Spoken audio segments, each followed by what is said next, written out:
Muy buenos días a todos, aquí Díaz. Espero que hoy Dios el Señor pueda hablar a sus vidas a través de este video que van a ver en la red. Saludamos a aquellas personas que están en otros países, que nos siguen en Estados Unidos, en España, en Venezuela. Les bendecimos y esperamos que hoy puedan recibir de parte del Señor. Nosotros eh, hemos sido equipados de una manera especial para podernos conectar con Dios. No todas las personas se pueden conectar con Dios y a veces es una frustración. Conectarnos con Dios se está refiriendo a tener una intimidad con Dios. Porque conectarnos con Dios sería fácil. Algunas personas que dicen, a mí me maravilla la naturaleza y salen impresionados con la naturaleza, pero no pronuncian como la palabra Dios porque dicen, mi relación es con la naturaleza. Qué linda la naturaleza. Pues realmente lo impresionante es que allí se encuentra en esa naturaleza con Dios, porque Dios fue el que creó absolutamente todo. Que el hombre quiera sacar a Dios de su contexto y decir, oh, qué linda la naturaleza, qué linda la vida. No, qué lindo Dios, que fue el creador. Qué lindo Dios, el que hizo los pájaros, el que hizo absolutamente todo, Dios. Pero para poder entrar en un nivel de intimidad, no se necesita no solamente, se necesita más que ser un observador, más que poder ver las cosas buenas que suceden a mi lado, eh, más que poder ver las bellezas del Señor, más que me vaya bien, más que pueda recibir de su amor. El Señor lo que está pidiendo de nosotros es una intimidad. ¿Una qué? Una intimidad. Dios lo que quiere es que podamos conocerlo de una manera donde podamos eh, eh, poder tener una fe, una confianza plenamente en Él, para que cuando nosotros podamos entrar en esa intimidad, podamos sentirnos protegidos, cuidados, amados, y eso es supremamente importante. Un niño cuando es muy pequeño y no se siente protegido, cuidado, no se siente que le están dando la respuesta a sus necesidades y demás, el niño se empieza a formar de una manera egoísta, duro, no cree en el Señor porque necesita un padre, necesita ser protegido, necesita que se le suplan esas necesidades. Y Dios quiere llamarnos a la intimidad para hacerse presente en suplir todas nuestras necesidades. Ahora, no como en el centro, a veces nosotros nos ponemos en el centro, y ya voy a hablar un poquito de eso, pero Dios sí está queriéndose comunicar con su creación. Y por eso, imagínense que Dios no puede comunicarse con el hombre porque el lenguaje del hombre es completamente difícil a que se conecte con el de Dios. Es como, para que lo pongamos un ejemplo mucho más fácil, es como si un ángel se tratara de comunicar con nosotros. Nosotros seguiremos nuestro lenguaje humano, pero el lenguaje de él es mucho más complejo. Me imagino que la manera como se relaciona con Dios es diferente a como nosotros nos comunicamos. Entonces el Señor, en su deseo, el Padre, de comunicarse con nosotros, envía a su Hijo para que Él pudiera traer todo el consejo de Dios, pudiera mostrarnos. Cuando usted ve a Jesús, ¿a quién ve? Al Padre. Por eso nosotros decimos que Jesús es un profeta. ¿Jesús es un qué? Profeta. Porque un profeta habla de parte de Dios. No empieza a adivinar y venga, yo le adivino el número de la lotería y venga, no sé qué, ese tipo de cosas. No es eso. Y eso es otro tipo de cosas. Eso es adivinación. No es el mover del Espíritu Santo. Entonces, yo tengo que comprender que Dios está interesado en comunicarse conmigo. Y es necesario que el hombre ha sido creado para recibir consejo, para ser instruido, eh, para mostrarle el camino. Y eso es lo que Dios ha querido hacer con nosotros. Pero el hombre se opone porque le cuesta ser espiritual. Y un puente que me conecta con el Señor es la oración. ¿Qué es? La oración. O sea, la oración es la manera que Dios, es un privilegio que Dios a mí me ha dado para yo comunicarme con Él. Imagínese en eso. Imagínese en que usted tiene en su celular al presidente de una fuerte nación, una nación que a usted le guste mucho y que es un presidente que tiene, usted tan solo una llamada, el presidente está atento a usted, está atento a ayudarle, a suplirle sus necesidades, a lo que necesita, y eso es tremendo, poder uno tener en su celular allí. Pues básicamente nosotros en la oración tenemos acceso 365 días del año, 24 horas diarias, toda una semana y demás, para que en cualquier momento yo pueda acceder al Creador. Imagínense, yo pueda entrar a comunicarme con el Creador. Y a veces no tenemos esa perspectiva o esa percepción de lo que es la oración, porque para nosotros la oración se ha convertido en algo rutinario, en algo que a veces yo oro, no oro, pero no lo hacemos con la intensidad o con la fuerza que Dios está pidiendo. Y podemos caer en no orar, pero nos vamos al otro lado, posiblemente nuestras oraciones ya son secas, oraciones que no transmiten nada, una repetición y repetición de lo mismo, pues ya no hay una pasión, no hay nada. O estamos allí en esos extremos, pero el Señor no creó la oración para con eso. Oración es igual a intimidad. ¿Oración es igual a qué? Intimidad. ¿Quieres orar? Tienes que aprender a tener intimidad. Si aprendes a tener intimidad, tienes oración. O sea que no puedes decir que la oración no es intimidad. Si quieres aprender a orar, entonces necesitas aprender a tener intimidad con Dios. Entonces, ¿qué es la oración? Es conversar con Dios, es intimar con Dios, es escuchar a Dios, es relacionarme con Dios para entrar en sus propósitos. La oración bíblica implica que yo entro en una conversación íntima con ese Dios que está interesado en que yo sea fortalecido o que yo más bien escuche su voz. ¿Qué sucede en la oración? En la oración suceden varias cosas. Cuando tú oras, tú eres fortalecido en tu fe. La oración empieza a gobernar tu conducta cuando estés zafado y demás. No ha visto que hay veces personas que uno dice, ese no oró, porque no, mire cómo miró, no, y cómo me recibió. Y a veces porque la oración cambia la conducta del cristiano, y más en un líder es notable. Si una persona no ha orado, eso se le nota. No intente camuflar porque eso se nota. La oración es un moldeador de mi carácter. ¿Qué moldea mi carácter? Una manera donde Dios me procesa a través de la oración. Te moldea al propósito que Dios tiene. La oración es un modificador de mi carácter. Trae transformación. La oración es vital si quiero comportarme de la manera correcta, y la oración es un instrumento de santificación. Me santifica, me renueva. La oración ayuda donde lo demás ha fracasado. Hay algunas cosas que hemos fracasado. La oración es un requisito para vivir santamente. En la oración Dios me corrige, Dios me advierte, Dios me cambia, Dios me transforma, Dios me da convicción de pecado. La oración es la manera por la cual Dios organiza mis prioridades. O sea, como que tú dices, estoy perdido, ¿qué hago? Algunos van a otros lados, pues no van al Señor, y el Señor sí organiza, Dios da respuestas. Dios muestra el camino y se lo garantizo que así es. Hay cosas que usted en la oración y humanamente usted no puede hacer, pero cuando se mete con Dios, Dios empieza a producir cambios en su carácter, y eso es algo tremendo. O sea, ya más adelante les voy a contar por qué hablo de eso. Entonces, que la ausencia de la oración, ¿qué comunica? ¿Qué me comunica? La ausencia de oración manifiesta que no tengo tiempo. ¿Sí? O sea, la verdad es que, ¿por qué no oro? Porque no tengo tiempo para Dios, o tengo una agenda muy ocupada. Abiertamente no lo vamos a decir de esa manera, pero realmente la falta de oración está demostrando que no tengo tiempo.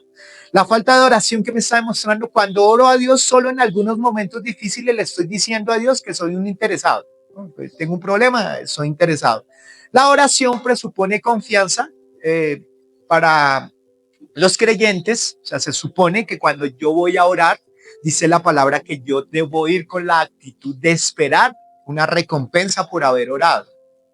¿Me hago entender? Una recompensa, ya sea de lo que yo estoy orando, recibirlo, o una recompensa de que por lo menos Dios me va a dar paz mientras Dios me resuelve el problema que yo tengo. Amén. Estoy hablando aquí algunas cosas y ya vamos a entrar de lleno. Entonces, la oración se necesita para orar. Hablamos hace 8 días y nos quedamos allí, pero quiero que lo sigamos enfocando. Es que sin fe no puedo orar. O sea, sin fe no puedo orar, porque el que ora ya tiene que creer en que el Señor existe y que me va a responder a la oración. Si no hay esa perspectiva, pues yo no oro. Yo oro, pero porque me dijeron, o porque me tocó, pero realmente no tengo una percepción de fe. ¿Cuál es la fe? De que Dios está ahí. ¿Cuál es la fe? Que es que Dios va a responder mi oración, y Dios pide como requisito que yo piense de esa manera para que Dios pueda responderme las oraciones. Amén. Hablamos hace 8 días de eso. Hablamos de cómo el premodernismo ha hecho que nuestros pensamientos y demás se alejen de Dios. No creemos en la palabra, tenemos una manera de pensar complicada y demás, pues no estamos creyendo. Hablamos básicamente de que Mi fe no es una fe emocional, sino es una fe basada en la razón. ¿Recuerdan?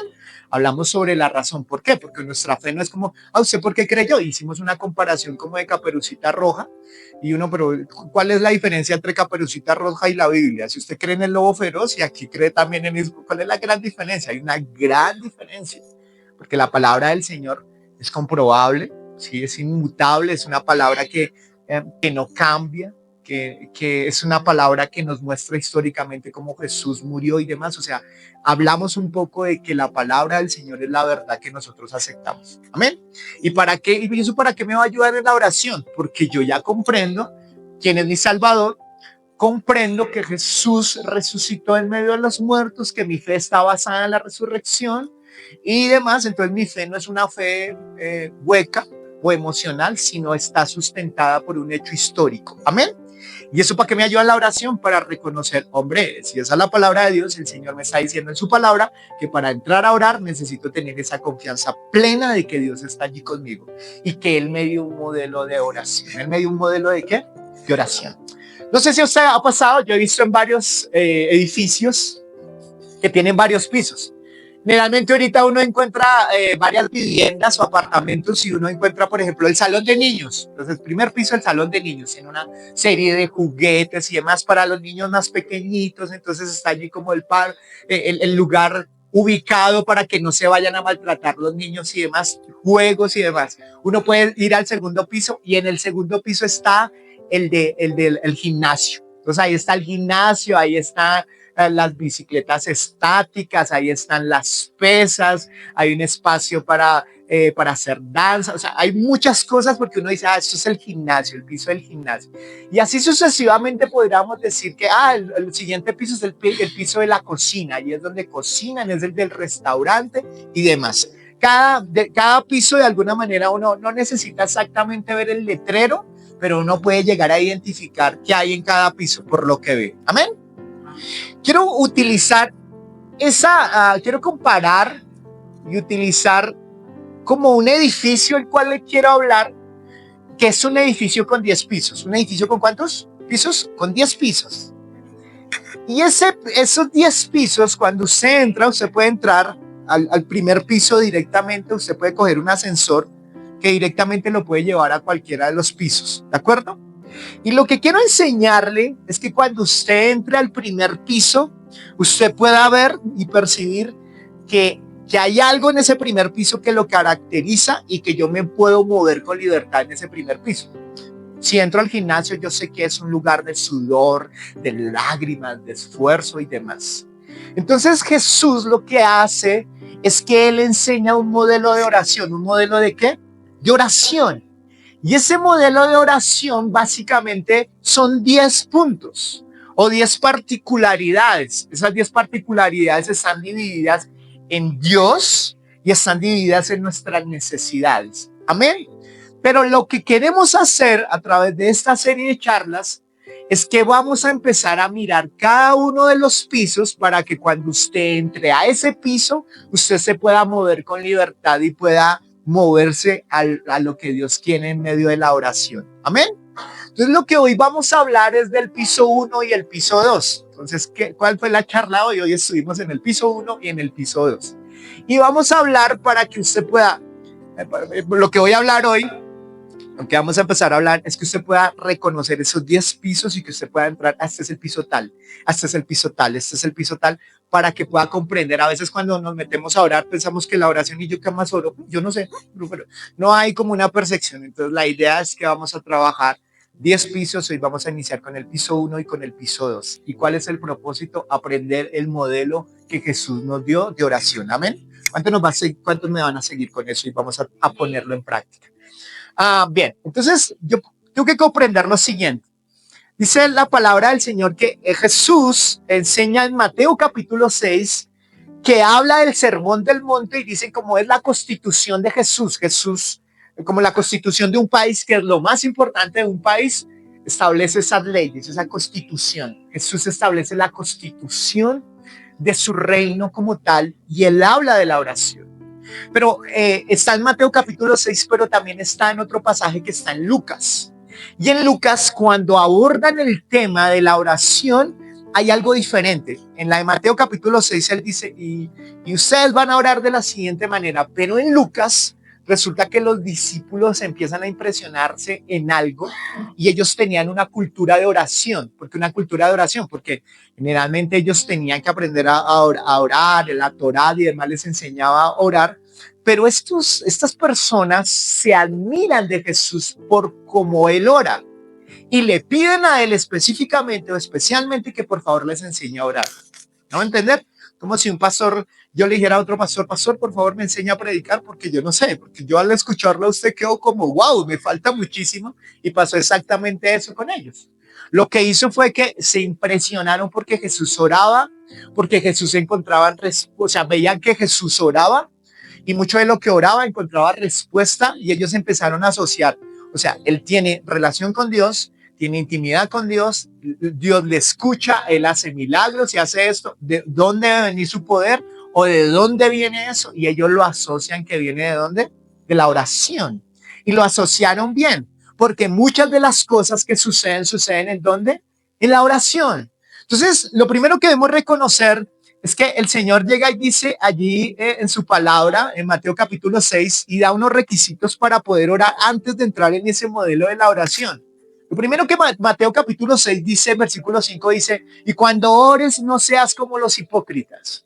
Lo primero que está diciéndole es que hay personas que cuando oran, estaban los escribas, estaban los fariseos, algunos de estos religiosos los que hacían era como con cajitas, se colocaban manillas con una cajita donde guardaban versículos bíblicos y empezaban a orar en las esquinas. Y él decía que ellos eran hipócritas, Jesús los llama hipócritas. La palabra hipócrita se refiere a alguien que actúa. Recuerden que los primeros grupos de teatro se llamaban hipócritas porque eran personas que actuaban. Esos hipócritas eran personas que buscaban que los sorprender a los demás con su espiritualidad, porque eso les daba rango, y el Señor dice, mire, ellos ya recibieron su recompensa, no la del cielo, sino que ellos están esperando que cuando oren, pues la gente lo reconozca. Ya lo reconocieron, pero no pasó absolutamente nada. Entonces el Señor está diciendo, no sean como los hipócritas, no oren y no sean como hipócritas, porque ellos aman el orar en pie en sinagogas y en las esquinas de las calles para ser vistos de los hombres. De cierto os digo que ya tienen su recompensa. El Señor nos llama a no tener esa clase de hipocresía, porque a veces somos hipócritas, discúlpenme la expresión, cuando tomamos un rol porque creemos que tomando ese rol pues hay una respuesta, pero realmente mi corazón está lejos de la oración y el Señor no quiere eso. Lo segundo que el Señor enseña antes de entrar allí, dice versículo 6, más tú cuando ores entra en tu aposento y cerra la puerta, ora a tu Padre que está en tu secreto y tu Padre que ve en lo secreto te recompensa en público. Aquí no está contradiciéndose en cuanto a que podamos orar en público. Aquí lo que está haciendo es que le está hablando a esta clase de hipócritas y le está diciendo, pues más bien entonces oren en secreto. Pero no es que Dios tenga un problema para orar en público, porque en Hechos capítulo 2, recuerden que estaban unánimes juntos orando, o sea, era una oración que en común todos oraban. No tiene Dios nada en contra de esa oración, además pública o secreta, les está dando como una medicina, pero el Señor sí está diciendo que el Señor nos recompensará en público cuando lo de lo que nosotros hacemos está en privado. ¿Recuerdan? Entonces, todo lo que yo haga en privado será ¿qué?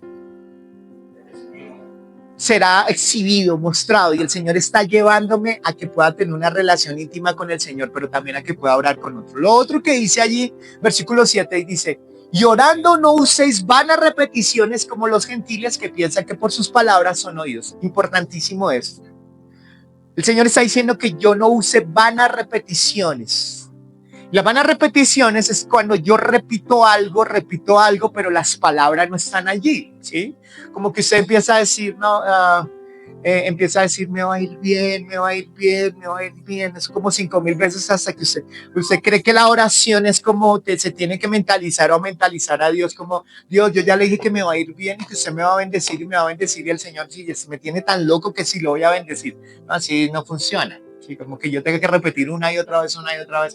No, en otro me está diciendo, no le eche carreta a Dios, no repita, no haga esa clase de cosas porque eso no tiene intimidad con Dios. O sea, se rompe el propósito de la intimidad. Si Jeremy a mí me empieza a decir, papá, papá, papá, papá, papá, papá, te amo, te amo, te amo. Yo, lindo, gracias, hijo, porque me papá, papá, te amo, te amo, te amo.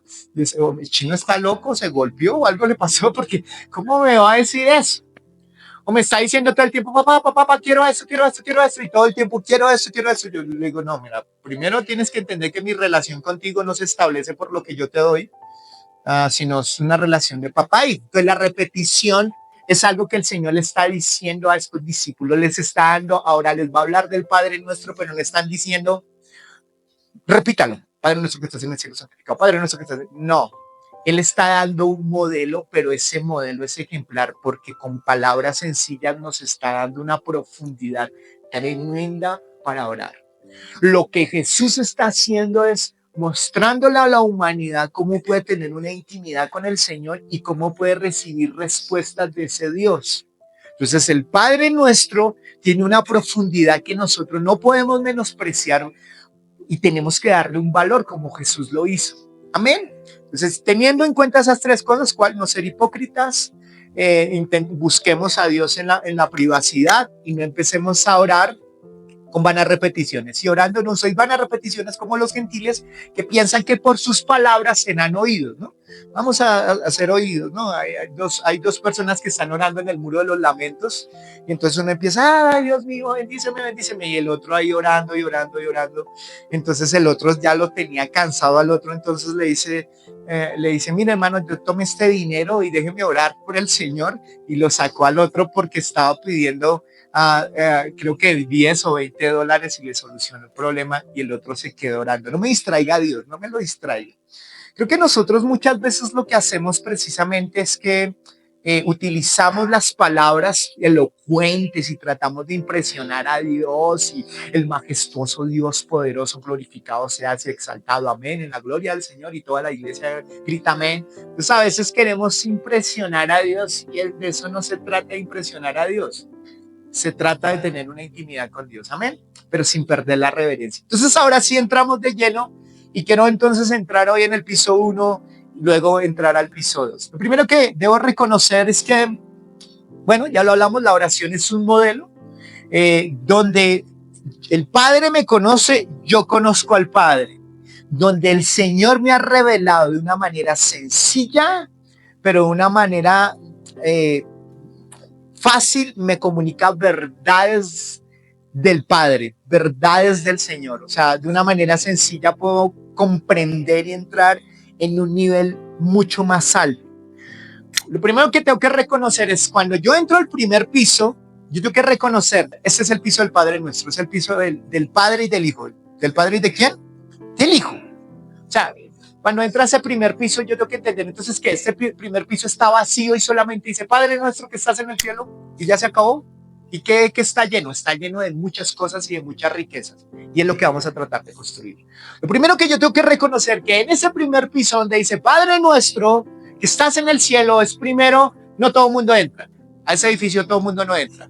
Lo primero, entonces hay un guardián ahí en la puerta y dice, bueno, a ver, yo le quiero preguntar a usted, ¿usted es hijo de Dios? Sí, yo soy hijo de Dios, pero déjeme entrar ahí. Usted ya recibió a Jesús como su Señor y su Salvador, y Él ya murió por usted. Usted entendió que Él, por medio de lo que Él hizo, fue justificado sus pecados. Y, no, yo no sé eso, pero Él es mi Padre. No puede entrar a ese lugar, porque solamente puede entrar a ese primer piso los que son hijos. ¿Cuántos hijos hay acá? Amén. Miren lo que está diciendo. Jesús está diciendo el privilegio que tienen solamente los hijos. O sea, que una persona que no es cristiana y que no ha aceptado a Jesús y dice, papito Dios, no es su papito. Y no es posiblemente Dios, claro, reconoce a Dios, pero no es su padre, porque la única manera para que el Padre o que Dios nos vea como sus hijos es a través de Jesús. Amén. Yo quiero reconocer eso. Yo quiero reconocer que tengo un privilegio, el privilegio de que Jesús murió en la cruz y que yo ahora soy regenerado, soy justificado, estoy siendo santificado, se me fue dado el Espíritu Santo y ahora tengo el privilegio. Yo no sé, la primera pregunta que podría formularle a usted, ¿usted entiende el privilegio que entiende para entrar a ese primer piso? Para reunirse con el Señor, para poder hablar con su papá. Entonces, ese primer piso yo tengo que reconocer, wow, es el lugar donde el Señor me da una identidad. ¿Me da una qué? Identidad. Yo tengo que reconocer que cuando entro a ese lugar, yo no puedo entrar como, oh, miserable de mí, nadie me ama, nadie me quiere, nadie está pendiente de mis necesidades y demás. Bienvenido a ese primer piso. ¿Por qué? Porque en ese primer piso empiezo a reclamar y decirle a mi carne y al enemigo que yo tengo una identidad y que yo tengo una posición como hijo. Amén.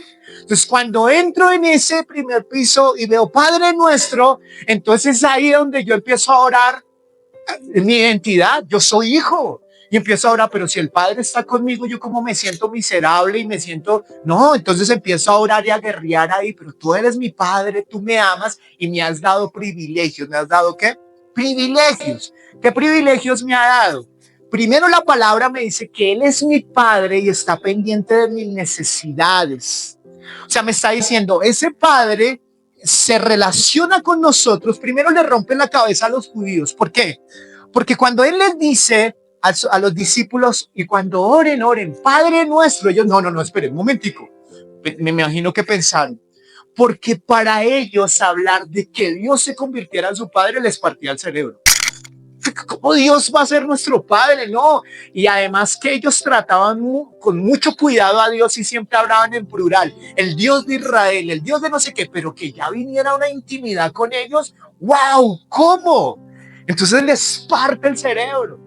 A veces uno le dice, ay, Padre Nuestro, pero no entendemos la profundidad de eso. Es el Padre amado que le da a usted una posición, que lo santificó, que lo limpió, que ahora usted puede sin culpas, sin cargas, poder ir a hablar. Papito Dios, te necesito. Usted no puede andar en la vida. Yo contestaba que me pareció tremendo, una vez lo leía, de cómo a alguien le permitieron entrar a un orfanato. Y cuando entró a un orfanato, el lugar más terrible que entró fue a un lugar lleno de cunas. Dice que habían varias cunas, a un lado y al otro lado. La parte izquierda, para la derecha. Y dijeron, yo quiero presentarte allí. Y él se sorprendió que era un lugar completamente en silencio. ¿Por qué? Un lugar donde no se escuchaba absolutamente nada. ¿Por qué? Y cuando él va mirando, él dice, pero ahí hay niños, hay niños, hay niños, hay niños. ¿Y por qué están tan callados? Y el Señor les decía, estos niños han sido adoptados y demás porque los abandonaron sus padres. Y estos niños lloraron y lloraron tanto que se cansaron de que nadie les prestara atención y ya no lloran. Imagínense, ¿cuántos de nosotros como hijos de Dios nos sentimos huérfanos y no hablamos? Porque sentimos que Dios no nos escucha, de que Dios está como allá preocupado por las Naciones Unidas, pero no está preocupado por mis necesidades. Recuerden cuando a Marta y María se les muere Lázaro y cuando llega Jesús le dicen, ay, sí, Jesús, tú puedes hacer el milagro, pero allá en la resurrección de los muertos, pero no entendía que Jesús le podía hacer el milagro ahora. ¿Por qué? Porque para ella su fe le funcionaba del Dios de lejos, pero el Dios de cerca no le funcionaba. ¿Me hago entender? Entonces, el Señor lo que quiere llevarnos a nosotros es, ¿no puedes comprender que yo te he llamado a que pases tiempo conmigo? Y que cuando te han maltratado y demás, necesitas una dosis de hacerte sentir como hijo. Ven. Y el Padre Nuestro, cuando dice Padre Nuestro, está diciendo, tienes acceso para ir de allá y abrazar a tu papá, porque a veces nos sentimos débiles, porque a veces las cosas no salen bien, porque necesitamos un papá que no importa la edad que tengamos, necesitamos un abrazo de parte de él y que por lo menos a veces hagamos silencio y que nos pueda dar las fuerzas para poder enfrentar la vida, porque a veces las cosas no son como se deben, no se dan, a veces nuestro corazón está confundido. ¿Cuántos de nosotros necesitamos un papá? Y ese padre está allí. Pues tú no puedes vivir como un huérfano, como si no estuviera alguien preocupado por tus necesidades. El Señor lo dice todo el tiempo. Usted empieza a andar afanado y preocupado cuando su fe se acaba. Por eso cuando dice Mateo, en el Sermón del Monte, él dice, pero miren, los pájaros no andan preocupados con una pica y con una pala, mirando a ver qué van a comer. Ellos no andan ahí como mirando, uy, ¿qué voy a comer? No, el Señor dice que les va a suplir su necesidad económica. Su necesidad económica, su necesidad de comida. La de nosotros es la económica. Y el Señor dice también que ustedes Miren la naturaleza, cómo la he vestido. Ustedes están preocupados por el vestido. Yo no los amo más a ustedes que a la misma naturaleza, pero andamos preocupados. Porque a la larga, y el Señor dice, los gentiles se preocupan, pero los hijos confían y buscan el reino de los cielos. Pero a veces no queremos buscar el reino de los cielos. ¿Por qué? Porque nuestra fe se ha acabado. Porque posiblemente está vulnerada por algo que usted quiso y no se le dio. Y a veces nuestra fe tiene que ser procesada como Marta y María cuando las cosas no se le dieron como querían, porque su fe estaba puesta en su fe. Yo lo hablaba las pasas, como si usted tiene un tarro que dice fe y usted se sube en el fe y dice, yo tengo fe, yo tengo fe. Yo tengo que entender que mi fe está puesta en una persona, en la persona de Cristo y en la persona del Padre. Y cuando las cosas no me salen bien, yo siento morirme, pero cuando yo siento morirme es porque mi confianza estuvo puesta en lo que yo desee, pero no en la persona de quien me va a dar el milagro. Amén. ¿Y por qué se manifiesta de esa manera? Porque yo podría estar más tranquilo cuando uno dice, bueno, yo estuve orando, Dios mío, porque ese negocio me saliera, no se me dio.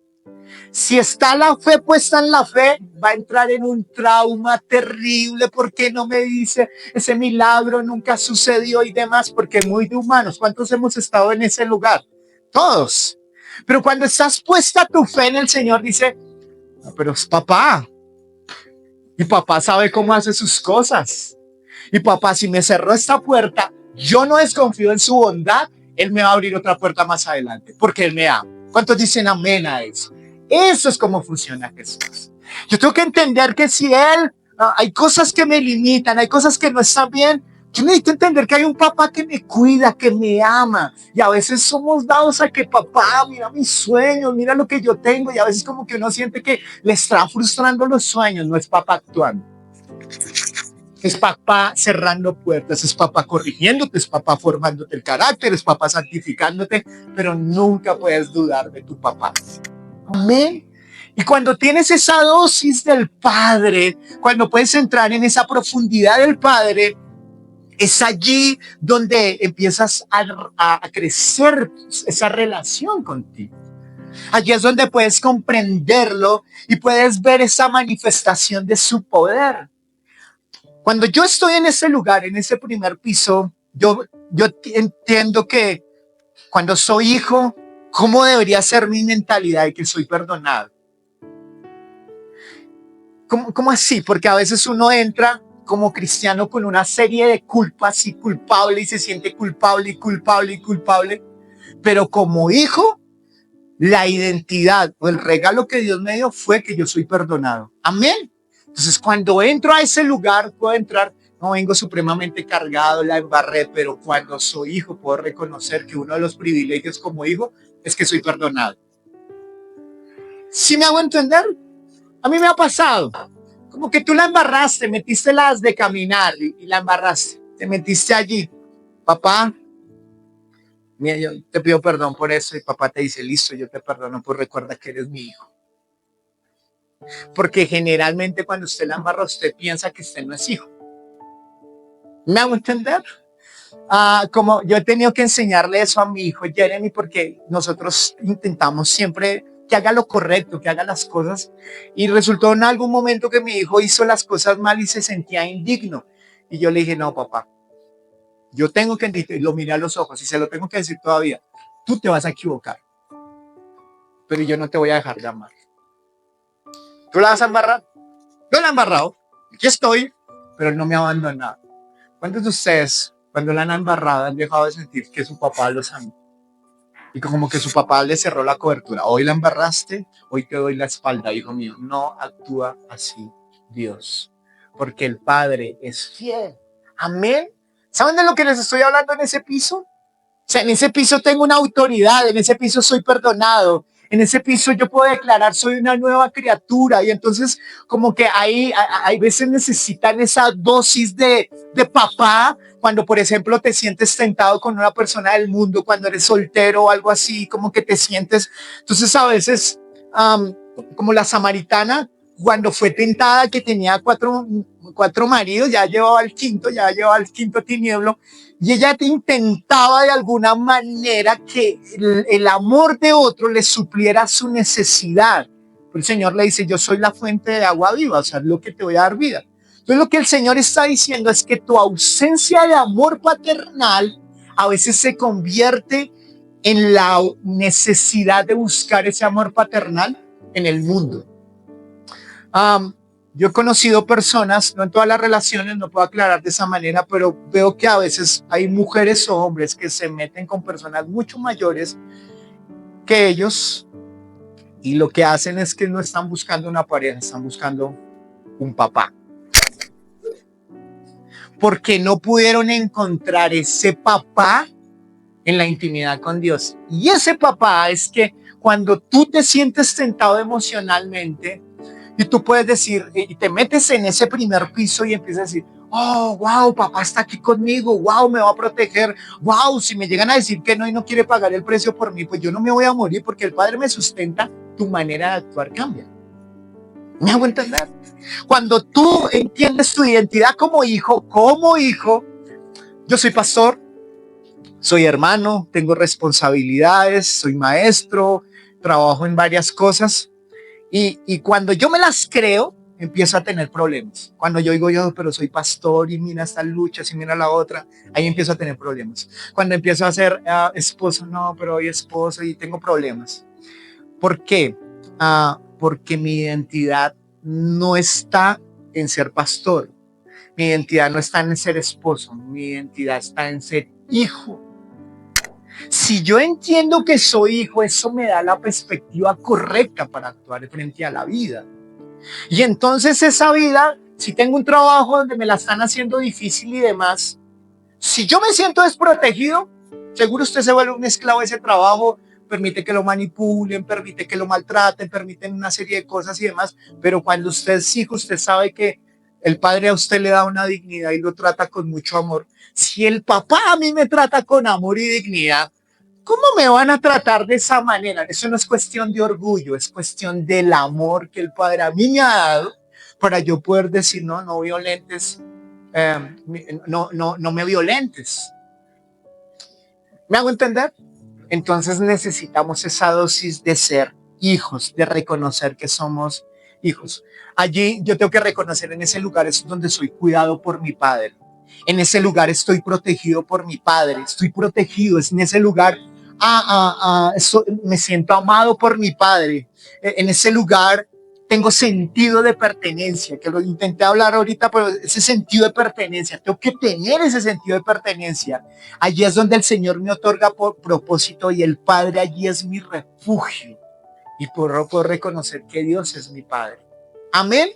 Entonces cuando decimos Padre nuestro, me meto en ese piso y empiezo a reclamar. Aquí habla de que Dios me da identidad, aquí que Dios me quita la culpa, aquí que Dios me da propósito, aquí que Dios va a estar conmigo, aquí que Él me cuida, aquí que Él me va a librar de mis enemigos porque Él es mi papá. ¿Cuántos conocen que ese piso necesita ser remodelado en sus vidas y reconocer que hay mucho más? Amén. Entonces cuando entro en ese Padre nuestro, reclame su identidad. Mire, yo he estado muchas veces ahí. Y muchas veces cuando las fuerzas se acaban, cuando me olvido de que soy hijo y necesito recordar que soy hijo. Si a mí me preguntaran cuál es como un momento muy importante para Jesús, cómo Jesús tiene que enfrentar a Judas que se le faltó niño, a todos esos discípulos que de alguna manera lo dejaron solo y demás, cómo Él hace milagros y toda la gente se le viene encima, cómo Dios de dónde obtiene la fuerza. Y para mí Jesús la obtiene cuando está ahí en un laguito, están echándole allí agua, se abren los cielos y se escucha una voz del cielo que dice, este es mi hijo amado. Y el wow, el Padre, no Instagram, no Facebook, no el vecino, la vecina, el compadre. ¡Wow! El Dios de los cielos dice, que Él es mi Padre y que yo soy su hijo. ¡Wow! Amén, eso es lo que hace que venga lo que venga, que venga lo que venga, que sea lo que sea, pero Él es mi Padre. Esa es la mentalidad que tú y yo debemos tener, porque a veces nuestra mentalidad de derrota, aquí vengo como un huérfano desprotegido, pobrecito de mí, mírame Señor, estoy arrastrando una enfermedad, ¿quién podrá de mí? Y a veces nos saboteamos a nosotros mismos porque sentimos que entre más lástima despertemos en los demás y más pobrecitos nos sintamos, como que Dios va a decir, ay, pobrecito. No, el Señor a veces te dice, ve, deja de llorar, límpiate los mocos y ven acá porque te tengo que decir nuevamente, no entiendes que eres mi hijo, no comprendes que te amo, no te lo he mostrado. Mi amor no se paralizó en el momento que recibiste a Jesús, sino es mi amor, es un amor constante, constante. Todo el tiempo hace cosas intencionales para mostrarte amor. Todo el tiempo utiliza personas amables y tú dices, pero ¿y esa gracia de dónde viene? Papá mandó ese regalo para que te trate así. Oh, esa ofrenda que alguien te dio. ¿Y quién me la envió? Porque a veces algunos se acostumbran, ay, me llegó ofrenda de aquí, me llegó ofrenda de allá. Y como que el corazón se cauteriza. No, son cosas que Dios te muestra. Te amo, te amo. Un abrazo que alguien te da, te mandé ese abrazo. No lo recibiste. Aquí estoy. Pero a veces nuestro corazón se cauteriza y estamos tan metidos en los roles que tenemos de trabajador, de papá, de mamá, que se nos olvida que somos hijos. Necesitamos despertar en esa mentalidad de que somos hijos y que necesito ese baño de hijo. Cuando en el Padre Nuestro, en el primer nivel, ahí, papá, me empiezo a meter con el Padre. El segundo nivel dice, santificado sea tu nombre. Entonces vamos al segundo piso, me acompañan, por favor. Hay mucho más por descubrir en ese primer piso. No lo puedo decir en una sola charla, pero vamos, tiene que remodelarlo. Le recomiendo que el Espíritu Santo le siga mostrando qué puede encontrar en ese primer piso. Y ahora cogemos el ascensor y nos vamos para el segundo piso. Y en el segundo piso encontramos el segundo piso donde dice, santificado sea tu nombre. La palabra santificado sea su nombre, santificado sea tu nombre, está refiriendo a que el nombre de alguien para los judíos representa carácter y representa identidad. Amén. O sea, hablo de carácter, hablo de identidad. Pedro, antes no se llamaba Pedro, sino se llamaba Simón. Simón representaba caña. El Señor le pone Pedro porque el Señor quería formarle a él como un hombre duro, como un hombre con carácter, como un hombre que estuviera allí. Amén.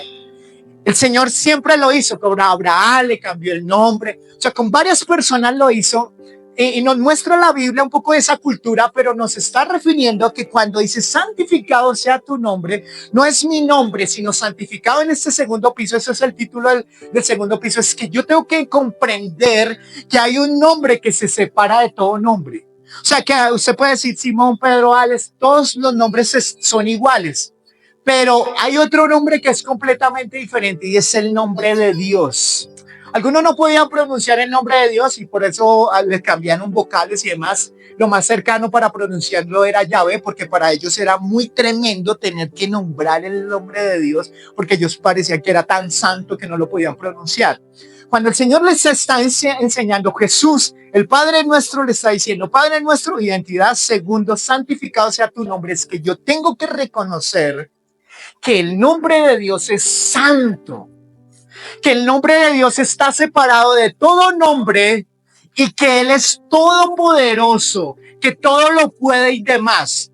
Pero pastor, ¿y eso por qué? Porque tú y yo necesitamos tener una perspectiva correcta de cómo es el Padre que nosotros tenemos. Porque cuando tu perspectiva es pequeña y tú empiezas a decir, pues Chuchito está conmigo, el nombre de allá arriba, es un menosprecio total al nombre santo de Dios, porque Él me está diciendo que es necesario que el nombre o la percepción que yo tengo del nombre de Dios sea una gloriosa, respetuosa, amorosa, pero sin quitarle atributos. ¿Me hago entender? Cuando Jesús fue a predicar, Jesús estaba predicando y Jesús fue a Nazaret. Y en Nazaret empezaron a bajarle la caña. ¿Por qué? Ese es el hijo de María y el José, y es el carpintero de la esquina. Entonces, esa clase de arrogancia, lo hablamos, fue lo que generó incredulidad en ellos y por eso el Señor no hizo el milagro. Amén. ¿Cuántos me siguen? Entonces, al no ver a Jesús con la perspectiva correcta, no podían creer. Pasa lo siguiente, lo hablé hace 8 días, pero es buen ejemplo, o es lo que la palabra nos enseña. Jesús va en la tormenta con sus discípulos. Jesús se levanta enfurecido porque lo levantaron Yo me imagino que lo jalonearon. Mire, casi nos vamos a hundir acá. Mire, mire la tormenta, mire lo que yo estoy pasando. ¿Y dónde está usted? No sé qué. Ahí lo levantaron el Señor y dice, hombre, es de poca fe. Y el Señor calma las aguas, el Señor calma los vientos y demás. Y los discípulos aterrados dicen, ¿y quién es este que la naturaleza? O sea, ¿quién es este? Porque para ellos se había convertido como en el chuchito, como en el Jesús de la cajita. Cuando Jesús está con sus discípulos, coge a Pedro, Juan y Jacob y les dice, ellos trataban a Jesús, hola parcero, ¿cómo tal? Y entonces un día el Señor se lo lleva a un monte y es el monte de la transfiguración. Es el momento donde Jesús le pide al Padre que pueda revelar su poder o una parte de su poder. Cuando ellos ven su poder, wow, que el Señor se transformó completamente. ¿Qué hicieron ellos? Se inclinaron y dijeron, ay, sí, es Jesús. Y a veces esa falta de reverencia nosotros la hemos perdido. Por esa falta de respeto hacia el nombre de Dios. Cuando usted la ha perdido, usted empieza a tratar y a tratar de manipular a su papá como quiere. Papá, ¿por qué no me diste esa colombina? No te miro. No, no te miro. ¿Por qué no me diste ese trabajo? No te miro. ¿Por qué nosotros perdemos la perspectiva de quién es Él? Y esa perspectiva, cuando usted tiene un Dios pequeño, cuando viene un gran problema, no, mi Dios pequeño no creo que pueda ayudarme. Sí, hay que orar, hay que pedirle a Dios, pero yo lo guardo en el llavero y sigo pidiendo, ay, golpeando una puerta, golpeando acá, porque perdemos la perspectiva de quién es Dios. Por eso cuando Él está diciendo, santificado sea tu nombre, es, ustedes tienen que orar porque el Espíritu Santo a usted no le haga perder la perspectiva del nombre de Dios y de quién está con usted. Amén. Entre más pequeño usted vea a su Dios, usted lo va a ver como alguien que no le va a poder responder ante sus necesidades. Por eso, santificado sea tu nombre, es que tenemos que tener un concepto del gran Dios que tenemos.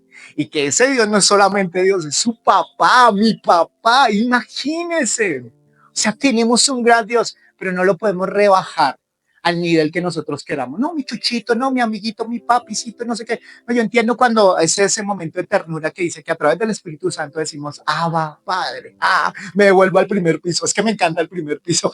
Abba, Padre, ahí cuando se arroja a los brazos del Señor y podemos sentir ese amor. Amén. ¿Cuántos conocieron un poco más del primer piso y del segundo? Pero en el segundo tenemos que seguir trabajando y demás, y luego lo vamos a hacer. Quiero que se pongan en pie y vamos a poner en práctica lo que aprendimos. Quiero darles las gracias a todos aquellos que nos acompañaron en esta mañana y te pido que la presencia del Señor lo lleve, el Espíritu Santo, a través de esta palabra los está inquietando a que puedan ir a conocer esos niveles de profundidad que Dios te quiere llevar. Dios los bendiga, Dios los guarde. Bendiciones a todos.